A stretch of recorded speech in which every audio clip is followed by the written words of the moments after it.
আল্লামা দেলোয়ার হোসেন সাইদি হুজুরের নাম শুনছেন না?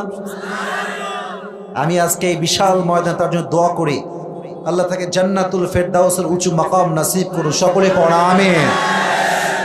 সেই দিন ইউটিউবে ছিলাম, মাঝে মাঝে ওয়াজ শোনা হয় ইউটিউবে ঢুকলেই। তো ওনার একটা ওয়াজ আমার সামনে আসলো নামাজকে নিয়ে, লেখা ছিল নামাজের গুরুত্ব। আমি ওয়াজটা চালু করলাম। তো আমি যে বিষয় এখন আলোচনা করছি, উনি এই বিষয়ে কথা বলেছেন অনেক আগে। উনি বললেন যে মানুষ নামাজ পড়ে অন্যায় থেকে বাঁচে না কেন, কেন তারা বাঁচে না। উনি তিনটা কারণ উল্লেখ করলেন, আমি সঙ্গে সঙ্গে তিনটা কারণ লিখে রেখেছি, আজকে আমি বলছি। এক, নামাজ অন্যায় থেকে আমাদেরকে বাঁচায় না। নাম্বার ওয়ান কারণ হচ্ছে নামাজটা আমরা নামাজের মতো পড়ি না। এটা বুঝাই দেই কেমনে? আল্লাহু আকবার দিয়ে কোনো মতে কি যে পড়লো হ্যাঁও জানে না, হ্যাঁ বাপও জানে না।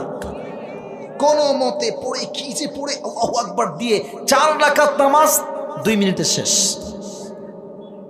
বলেন কথা ঠিক আছে?